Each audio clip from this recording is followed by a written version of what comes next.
नमस्कार, बहुत स्वागत है आपका देवभूमि समाचार में। मैं हूं आपके साथ योगेश पांडे।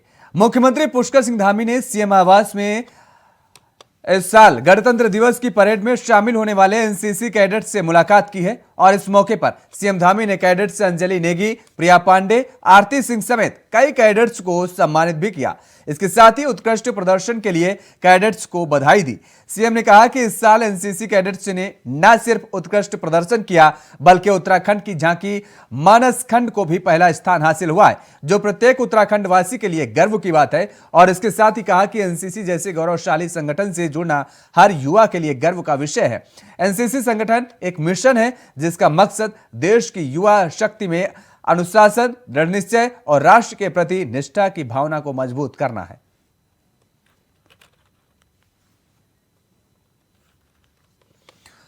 उत्तराखंड के मुख्यमंत्री पुष्कर सिंह धामी शुक्रवार को जौली ग्रांट हिमालय हॉस्पिटल पहुंचे, जहां उन्होंने पूर्व मंत्री मोहन सिंह गांववासी और वरिष्ठ राज्य आंदोलनकारी सुशीला बलूनी का हालचाल जाना। आपको बता दें कि दोनों ही काफी लंबे वक्त से बीमार चल रहे हैं, जिनका इलाज हिमालयन हॉस्पिटल में हो रहा है और जिससे मिलने के लिए मुख्यमंत्री पुष्कर सिंह धामी शुक्रवार को आज हॉस्पिटल पहुंचे थे।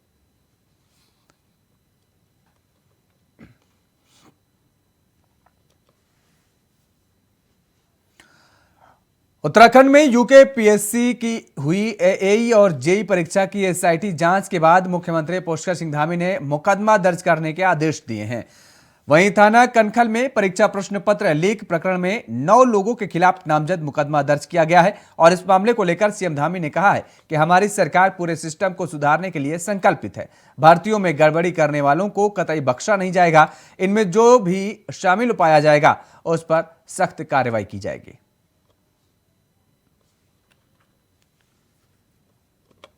में गड़बड़ी को लेकर, हमारे बेटे बेटियों के भविष्य को लेकर हमारी पहले दिन से ही इसमें हमारा मंशा, हमारा कार्य सभी स्पष्ट है कि कोई भी गड़बड़ी किसी भी परीक्षा में पाई जाएगी और जो पुराना ये कैंसर लगा हुआ है, ये नासूर बना हुआ है, जब तक इसकी पूरी सफाई नहीं हो जाती तब तक हमने कहा है कि हम इस पर लगातार कार्रवाई करेंगे। और पिछले दिनों इसी क्रम में जेई और एई की जो भर्ती परीक्षा आयोजित हुई थी उस पर भी जो है कुछ शिकायतें मिली और हमने प्रारंभिक उसमें जांच करवाई। प्रारंभिक जांच में और इसमें गड़बड़ियों की पुष्टि हुई है और हमने कहा है कि इस पर जो पहले से हमारा स्टैंड है, सख्त कार्रवाई हो, इस पर भी सख्त कार्रवाई होगी और जो भी दोषी हैं वो किसी कीमत पर बख्शे नहीं जाएंगे।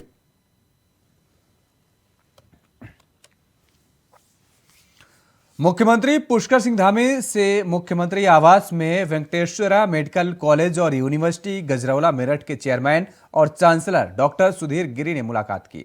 इसके साथ ही उन्होंने भूधसाव से प्रभावित हुए जोशीमठ के लोगों की मदद के लिए 25 लाख की धनराशि का चेक भी मुख्यमंत्री को सौंपा है।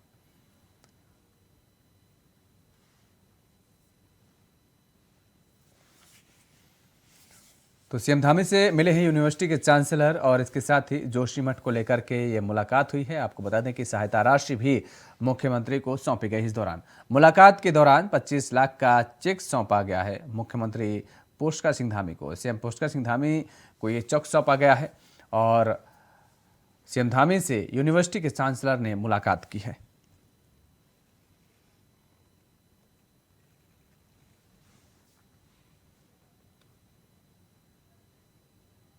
और यहां पर रुकते हैं एक छोटे से ब्रेक के लिए। ब्रेक के बाद फौरन हाजिर होते हैं। ब्रेक के बाद एक बार फिर आप सभी का स्वागत है। खबरों में आगे बढ़ेंगे। मुख्यमंत्री पुष्कर सिंह धामी ने कहा है कि राज्य में आपदा प्रबंधन और न्यूनीकरण के अनुसंधान के लिए एक केंद्रीय संस्थान खुलेगा। केंद्रीय गृह मंत्री अमित शाह इसके लिए सहमति भी दे चुके हैं। वह इस पर केंद्र सरकार से बात कर चुके हैं। पत्रकारों से बातचीत करते हुए मुख्यमंत्री पुष्कर सिंह धामी ने कहा है कि हिमालयन राज्य होने के कारण उत्तराखंड राज्य ग्रीन बोनस मिलने की उम्मीद कर रहा था। देखिए, ये जो आपदा वाली बात है उस पर भारत सरकार पहले से ही, चूंकि माननीय गृह मंत्री जी से मैं जब भी पिछले दिनों मिला था तो उन्होंने हमको कहा है कि जल्दी ही यहाँ पर आपदा के लिए एक अनुसंधान का जो केंद्र है उस केंद्र को यहाँ खोलने के लिए एक तरह से उनकी सैद्धांतिक रूप से स्वीकृति हमको मिल गई है निकट भविष्य में उस पर काम होगा। उत्तराखंड मौसम विभाग ने अगले 24 घंटों में प्रदेश के 4 जिलों में एवलांच की आशंका को देखते हुए अलर्ट जारी किया है। वहीं इसके मद्देनजर आपदा प्रबंधन विभाग ने भी संबंधित जिलाधिकारियों समेत तमाम अधिकारियों को तैयार रहने के निर्देश दिए हैं। यह अलर्ट 4 जिलों के लिए जारी किया गया है, जिसमें उत्तरकाशी, चमोली, रुद्रप्रयाग और पिथौरागढ़ शामिल है।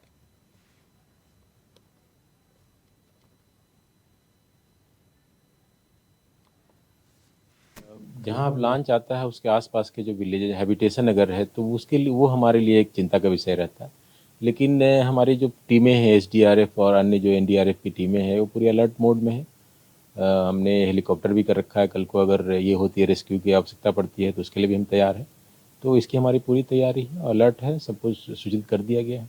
देखिए अब लॉन्च है तो उसको तो रोक पाना मुश्किल है। अगर आती है तो हमारी राहत बचाव की जो टीम है, हमारी तैयारी वो पूरी होनी चाहिए। जोशीमठ में आपदा के बाद राज्य सरकार की तरफ से कर्णप्रयाग में भी भवनों में आई दरारों को लेकर प्रभावितों को राहत पहुंचाने के निर्देश दिए गए हैं। सीएम पुष्कर सिंह धामी से मिलने के बाद कर्णप्रयाग के विधायक अनिल नौटियाल ने कहा है कि वर्तमान में 39 ऐसे भवन हैं जिनमें दरारें आ चुकी हैं और उसमें भी 22 से 52 ऐसे भवन हैं जो खतरे की जद में आ चुके हैं। ऐसे में उन 22 परिवारों को तत्काल सुरक्षित स्थानों पर शिफ्ट करने के निर्देश दिए गए हैं। कर्णप्रयाग में भी कुछ समय से मकानों में दरारें आ रही हैं और पिछली बरसात में जून जुलाई में काफ़ी वहाँ पे नुकसान हुआ। मैं गया था, लगभग आज जो रिपोर्ट है हमारे पास लगभग 39 मकानों के अंदर दरारें हैं और 22 मकान लगभग ऐसी स्थिति में हैं जो ज़्यादा नुकसान जिनको हुआ है। तो आज मैं माननीय मुख्यमंत्री से इसी विषय में मिला हूं और उनसे आग्रह किया है कि कर्णप्रयाग में भी लोगों के क्षतिग्रस्त भवनों का मुआवजा उनको दिया जाए और फिलहाल फौरी तौर पर उनको राहत दी जाए। कहीं पे किसी को 22 मकान ऐसे हैं जिनको शिफ्ट करने की स्थिति में 39 लोगों का कुल नुकसान हुआ है, तो उनमें से कुछ लोग अन्यत्र रहने की लिए उनको नगर पालिका और अन्य स्थानों पर उनको स्थान दिया गया है। उधर कर्णप्रयाग पुलिस ने 2 ठगों को गिरफ्तार किया है। पुलिस की माने तो इन लोगों ने एक महिला से एटीएम बदलकर ठगी की वारदात को अंजाम दिया था।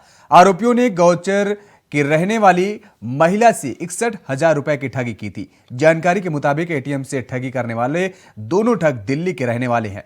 वहीं पुलिस की इस सफलता पर एसपी चमोली ने टीम को 2,500 रुपए का इनाम देने की घोषणा की है। कर्णप्रयाग क्षेत्र में पीएनबी एटीएम में एक घटना घटित हुई थी जिसमें एक महिला का एटीएम बदल के उसके एटीएम से अलग अलग जगह से पैसा निकाला गया था। तो उसमें जैसे ही थाने में सूचना है उसमें अब तत्काल अभियोग पंजीकृत कर टीम का गठन किया गया। इसमें टीम द्वारा सीसीटीवी और अन्य साक्ष्य संकलन कर चेक किया गया। तो इसमें पाया गया कि 2 अभियुक्त जो दिल्ली के रहने वाले हैं, गौरव शर्मा और राहुल, इनके द्वारा इस घटना को अंजाम दिया गया है। इसमें इनकी गिरफ्तारी कर ली गई है। आज न्यायालय अभिरक्षा में इनको भेजा जा रहा है और इसमें एसपी महोदय द्वारा 2,500 इनाम की घोषणा की है।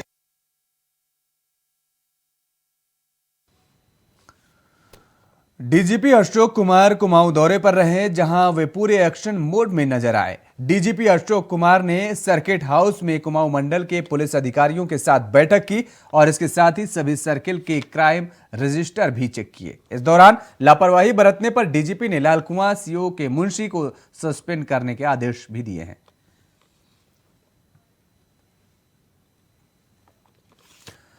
बीजेपी के वरिष्ठ नेता पूर्व लोकसभा सांसद बलराज पासी ने कहा है कि केंद्र के आम बजट में जो प्रावधान किए गए हैं उसका लाभ उत्तराखंड राज्य को मिलेगा, क्योंकि यहां पर अवस्थापना विकास के बड़े प्रोजेक्ट चल रहे हैं जिसमें और इजाफा होने की उम्मीद जताई जा रही है। बीजेपी नेता ने कहा कि अब पूर्ववर्ती सरकारों की घोषणाओं की तरह लॉलीपॉप नहीं दिया जाता है, बल्कि धरातल पर उसे उतारने का प्रयास किया जाता है ताकि आम जनमानस को उन योजनाओं का लाभ मिल सके।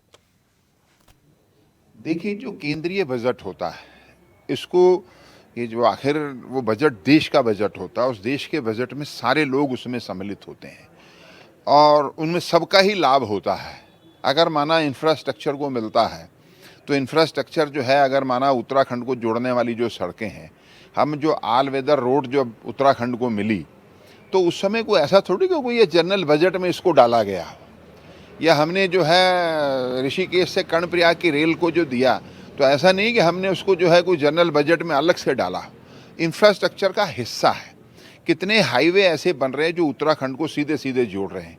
अभी मुरादाबाद बाईपास बन रहा है, और उसके बाद जो है मुरादाबाद बाईपास से सीधा जो है वहाँ आपका काशीपुर बाईपास बन रहा रामनगर के लिए। ये बीच में इनकी घोषणा हुई है, ये बजट में नहीं है, और ये सैकड़ों करोड़ की योजना है जिसका टूरिज्म को लाभ होना है। हल्द्वानी के बहुचर्चित बनभूलपुरा क्षेत्र में रेलवे अतिक्रमण मामले में 7 फरवरी को सुप्रीम कोर्ट में सुनवाई है, और इससे पहले प्रशासन, रेलवे, वन विभाग संयुक्त रूप से सर्वे कार्य में जुटा हुआ है। एडीएम अशोक जोशी का कहना है कि जिले में पहली बार नई टेक्नोलॉजी के साथ भूमि सर्वे का काम हो रहा है, जिसमें वन विभाग की भूमि, राजस्व की भूमि और रेलवे की भूमि का सर्वे कर सटीक नक्शा तैयार किया जाएगा, जिसे राजस्व अभिलेखों में दर्ज नक्शे से मिलान किया जाएगा। हम राजस्व विभाग के माध्यम से वन विभाग और रेलवे सभी लोगों को साथ लेके इस सर्वे कर रहे हैं। कल तक हम इसको जो हमारा ट्रेडिशनल वे होता था सर्वे का, उससे कर रहे थे, लेकिन उस पर जब पिलर नंबर 5 जो फॉरेस्ट का था उसको लोकेट करने में थोड़ा ऐसा लगा कि ये कुछ त्रुटि आ रही है, मतलब वो जहाँ पे आना चाहिए था वहाँ पर नहीं आ रहा था। तो इसके लिए आज डीजीपीएस सिस्टम के माध्यम से सर्वे किया जा रहा है। ये सर्वे के लिए सबसे एडवांस टेक्निक है, जिसमें आप देख रहे होंगे कि फीता वीता डालने की कोई आवश्यकता नहीं है। सैटेलाइट के माध्यम से स्वयं ही अपनी डिस्टेंस और एंगल कोऑर्डिनेट सब ये इससे निकल जाएंगे। कैबिनेट मंत्री गणेश जोशी की तरफ से गांधी परिवार पर की गई टिप्पणी के विरोध में कांग्रेस काफी गुस्से में नजर आ रही है, जिसको लेकर कांग्रेस ने लगातार विरोध भी दर्ज करा रही है। आपको बता दें कि कैबिनेट मंत्री गणेश जोशी ने कुछ दिन पहले एक बयान दिया था, जिसमें उन्होंने जहां राहुल गांधी को एक सड़क छाप व्यक्ति की तरह व्यवहार करने वाला नेता बताया, तो वहीं इंदिरा गांधी और राजीव गांधी की शहादत को शहादत मानने से इनकार कर दिया था, जिसको लेकर लगातार कांग्रेस गणेश जोशी पर हमला बोल रही है। वहीं जब गणेश जोशी से कांग्रेस के विरोध को लेकर सवाल किया गया, तो उन्होंने साफ तौर पर इससे किनारा कर लिया।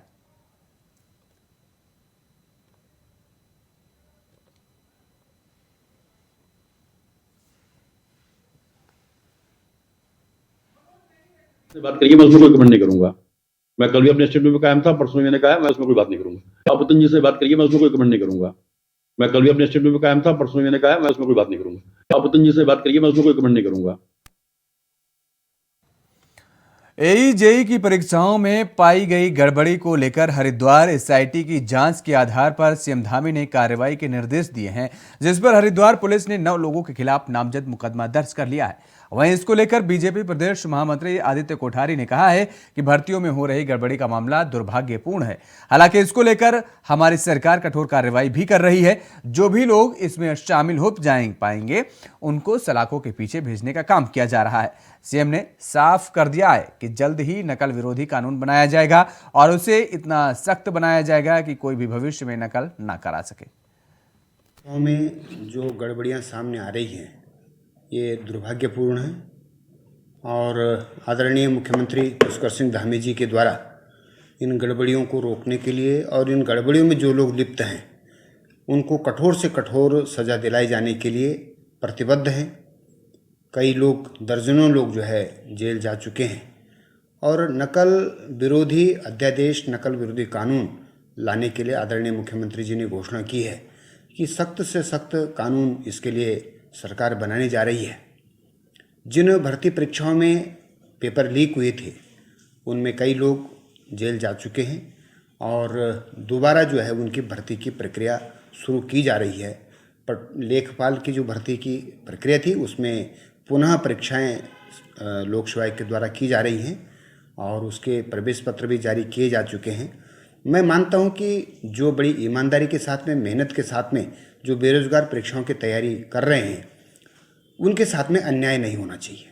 और समय भी एक बहुत बड़ी बात होती है कि समयबद्ध तरीके से सभी परीक्षाएं हों, समयबद्ध तरीके से सभी के जो है परीक्षा परिणाम आएँ, ताकि बेरोजगारों के साथ में न्याय हो सके।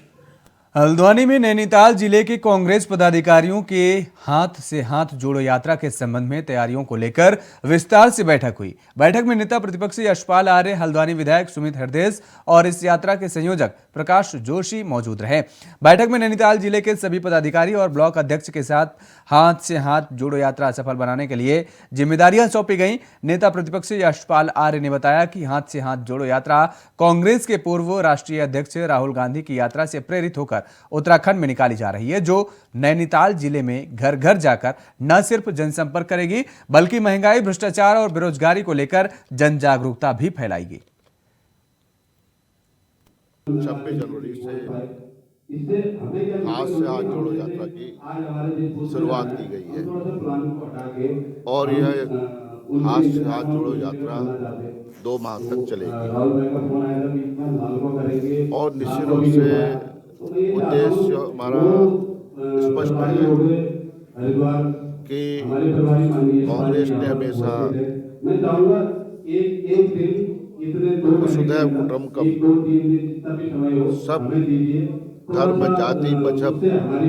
देखिए, जिस तपस्वी भाव से, तपस्या त्याग भावना से राहुल जी ने भारत जोड़ो यात्रा का सफल संचालन करा, उनके नेतृत्व में हजारों लाखों लोगों ने उसमें सहभागिता प्रतिभागिता करी। उसी श्रृंखला में हाथ से हाथ जोड़ो कार्यक्रम बूथ बूथ घर घर तक उनका संदेश, एक केंद्रीय चार्जशीट, एक प्रांतीय चार्जशीट, और अभी मैं सुझाव देने वाला हूँ विधानसभा वार भी चार्जशीट बनाकर वहाँ पे भेजनी है और हर घर पे जब कांग्रेस का कार्यकर्ता पहुँच जाएगा। आज कठिनाई का समय जनता के सामने, चरम सीमाएं पार कर चुकी महंगाई, बेरोजगारी, भ्रष्टाचार, भर्ती माफिया इस प्रदेश पे हावी है, जोशीमठ पे इतना बड़ा संकट आया हुआ है, लेकिन सरकार चैन की नींद सोई हुई।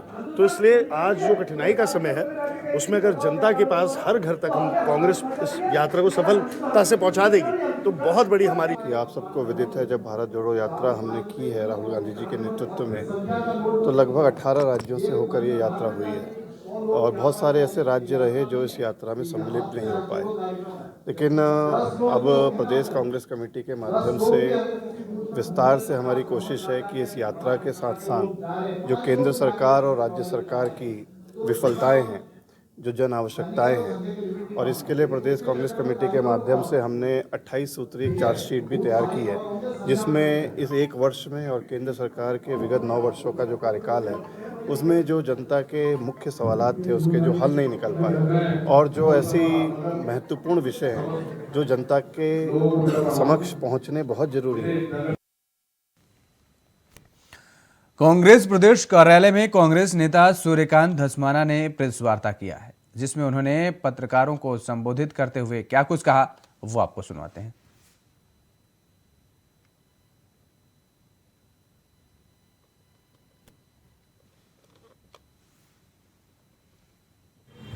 उनके लुढ़कने से ज्यादा महत्वपूर्ण हमारे लिए ये है, हमारे लिए कोई बहुत खुशी का विषय नहीं है।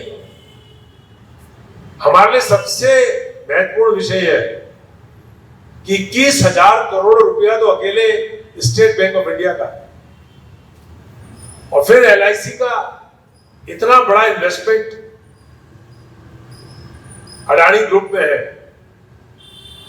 उसकी विभिन्न योजनाओं में है, विभिन्न प्रोजेक्ट्स में है।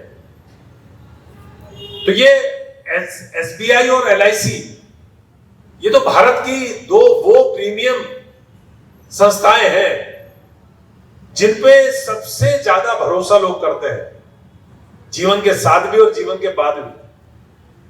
अब नारा हो गया ना जीवन के साथ और ना जीवन के बाद, जो हालात दिखाई पड़ रहे हैं। और उससे आश्चर्यजनक बात यह है। देवभूमि समाचार में फिलहाल इतना ही। खबरों के लिए आप बने रहिए इंडिया वॉइस के साथ। नमस्कार।